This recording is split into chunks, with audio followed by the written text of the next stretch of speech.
ইতিহাসের নৃশংসতম ঘটনার অন্যতম ঘটনা পিলখানার ট্র্যাজেডি, যার মধ্য দিয়ে দেশপ্রেমিক সেনাবাহিনী ও তৎকালীন বিডিআরকে দুর্বল করতে আঁকা হয়েছিল ষড়যন্ত্রের ভয়ঙ্কর নীল নকশা।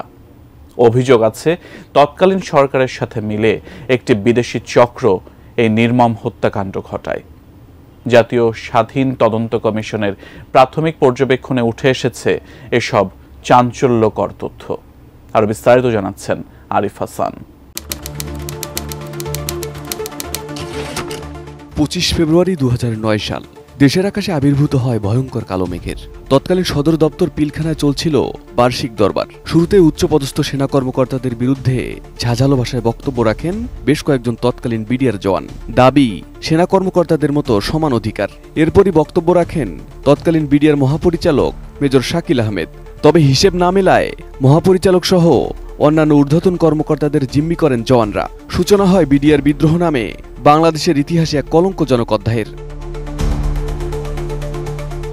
তাৎক্ষণিক পিলখানার গুলির আওয়াজ ছড়িয়ে পড়ে পুরো বাংলাদেশে। পিলখানার সে আতঙ্ক আশ্রয় নেয় প্রতিটি বাঙালির প্রাণে। কিন্তু নির্দয় জওয়ানরা একে একে বুক ঝাঁঝরা করে হত্যা করেন 57 সেনা সদস্যকে। 25 ও 26 ফেব্রুয়ারি চলা 2 দিনের নৃশংসতায় প্রাণ হারান মোট 74 জন। ভিশনের ফুলঝুরি মেগা অফারে ফ্রিজ কিনলেই পাচ্ছেন 16 পিসের আকর্ষণীয় গিফট বক্স একদম ফ্রি। 12 বছর আগে ঘটে যাওয়া এই হত্যাকাণ্ডের রহস্য এতদিন ছিল আড়ালে। তবে এবার জাতীয় স্বাধীন তদন্ত কমিশনের প্রাথমিক পর্যবেক্ষণে উঠে এসেছে চাঞ্চল্যকর তথ্য। কমিশনের মতে তৎকালীন প্রধানমন্ত্রী শেখ হাসিনার ক্ষমতা দীর্ঘস্থায়ী করার লোভকে কাজে লাগিয়ে একটি বিদেশি শক্তি এই হত্যাকাণ্ডের ষড়যন্ত্র করে। 2005 সাল থেকে এ পরিকল্পনার প্রাথমিক কাজ শুরু হয়, যা 2009 সালের 25 ও 26 ফেব্রুয়ারি পিলখানায় ভয়াবহ হত্যাকাণ্ডের মাধ্যমে বাস্তবায়িত হয়।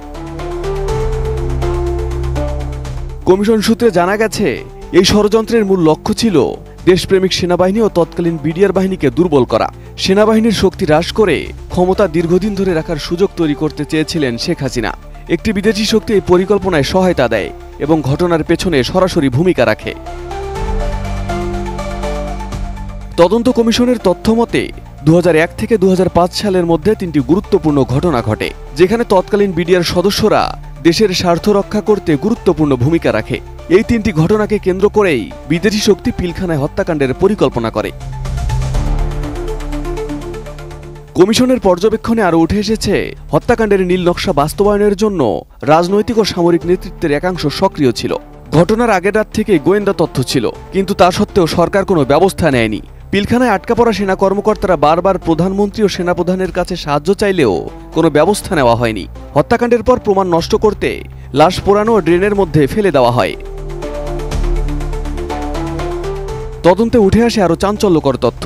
কমিশন জানিয়েছে আওয়ামী লীগ সরকারের সময় গঠিত তদন্ত কমিশনগুলোর প্রতিবেদন অসম্পূর্ণ ছিল এবং গুরুত্বপূর্ণ তথ্য গোপন করা হয়েছিল, এবং সেনা কর্মকর্তাদের বেছে বেছে হত্যা করা হয় যাতে সেনাবাহিনীর মনোবল দুর্বল হয়ে পড়ে। এই ঘটনার পর সেনাবাহিনীকে নিয়ন্ত্রণের জন্য একটি নতুন নীতি গ্রহণ করা হয়। বর্তমানে তদন্ত কমিশন শীর্ষ পর্যায়ের অনেক নেতার দেশ থেকে নিষেধাজ্ঞা দেওয়ার সুপারিশ করেছে। ইতোমধ্যে 14 জনের ওপর নিষেধাজ্ঞা দেওয়া হয়েছে, আর অনেকের বিরুদ্ধে ব্যবস্থা নেওয়ার প্রস্তুতি চলছে।